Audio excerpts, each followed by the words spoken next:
Fundamentalism اصل جو چلا ہے وہ ہندوستان میں چلا ہے، بدنام پوری دنیا میں مسلمان ہو گیا، لیکن اب اس کا میں بلیم نہ امریکہ کو دے سکتا ہوں نہ کسی اور کو۔ یہ تو اے باد صبا ہی ہم آوردہ توستی، ہمارا اپنا کیا دھرا ہے۔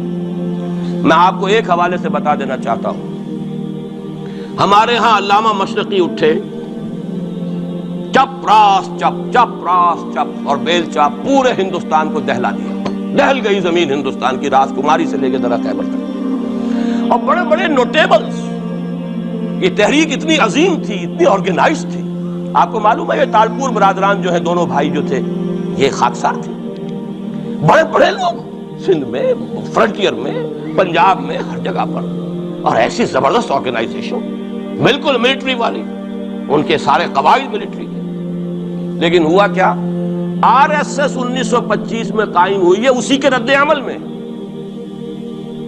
ہندو سویا ہوا تھا، انہوں نے دیکھا یہ مسئلہ اٹھ گیا ہے، اور اتنا زبردست اٹھ گیا ہے، اس زور شور کے ساتھ اٹھ گیا ہے، اس کی چپراس جو ہے وہ زمین جو ہے لرز رہی ہے، اس سے تو اٹھنا پڑے گا نا۔ لہذا باقاعدہ جو آر ایس ایس 1925 میں قائم ہوئی ہے، اسی کے رد عمل میں، اور اس مقصد کے ساتھ، ڈکلیئرڈ مقصد، ہندوؤں کو متحد کیا جائے تاکہ وہ بھرپور طریقے سے مسلمانوں کا مقابلہ کر سکیں۔ ہندو واز آن دی ڈیفینسو۔ لیکن 1925 سے لے کر آج تک کتنے سال ہو گئے؟ 67 برس تک ایک جماعت کا حوصلہ دیکھیے، اس کا ظرف دیکھیے، آج تک سیاست میں حصہ نہیں ہے،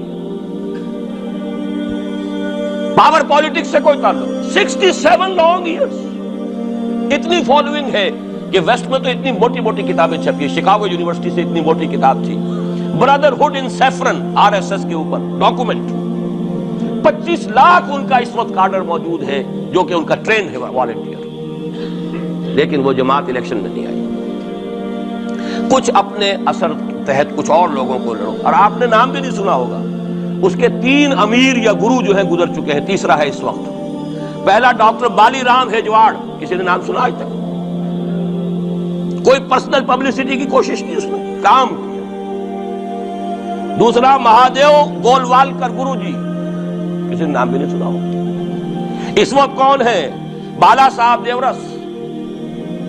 یہ 3 ان کی عمارتیں کہہ لیں یا جو بھی کہہ لیں، خلافتیں ہیں جو آئی ہیں، اور ایسا منظم نظام ہے، لیکن کہیں سیاست میں حصہ نہیں۔ ہمارا فنڈامنٹلسٹ سیاست کے میدان میں آ کے زیرو ہو چکا۔ پہلے تو علامہ مشرقی اٹھے تھے، وہ تو ویسے ہی ایک جوش کے اندر آ کر ایک خاص جذباتی کیفیت میں اپنی موومنٹ کو کال آف کر کے بیٹھ گئے۔ 10 لاکھ آدمی، غالباً 10 لاکھ کی فکر تھی، 10 لاکھ یا 1 لاکھ جتنے بھی تھے، میں فکر کے بارے میں نہیں کہہ سکتا، دلی میں جمع نہیں ہوں گے تو میں پارٹی کو ڈسبینڈ کر دوں۔ وہ چند افراد کی کمی رہ گئی تھی اس فکر سے، تو اسی غصے میں آ کر پارٹی ڈسبینڈ، ختم۔ اب وہ خاکسار ہمارے ہاں تو رہ گئے، کبھی کسی خاص سیریمنی کے موقع پر کچھ سلامی دینے کے لیے چپراس کرتے آ جاتے ہیں بیچارے، وہ ان کے تو کوئی نام و نشان بس اس معنی میں ہے کہیں، اللہ اللہ خیر۔ اصل فنڈامنٹلسٹ آرگنائزیشن جماعت اسلامی ابھری، لیکن اس نے پاکستان میں آتی پاور پالیٹکس کے اس کے اندر اپنے آپ کو دفن کر کے زیرو کر دیا۔ وہاں یہ معاملہ چل رہا ہے، یہ ہے اصل میں جو فرق آپ کو سمجھنا ہے۔ یہ 1925، یہ جو دوسری جماعتیں ہیں، وی ایچ پی ہے، وشوا ہندو پریشد، یہ اس کی ایک ذیلی تنظیم ہے، جیسے جماعت اسلامی کی ذیلی تنظیمیں ہیں، اسی طرح کی ذیلی تنظیمیں۔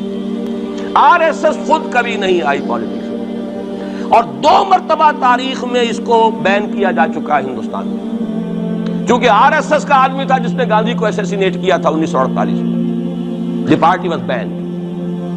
اس کے بعد جب اندرا گاندھی کا دور آیا ہے وہ ایمرجنسی کا، اس میں بھی پارٹیز اس نے بین کی تھی، آر ایس ایس بھی بین ہوئی ہے، لیکن ہر مرتبہ پہلے سے زیادہ ابھر کر آئی ہے۔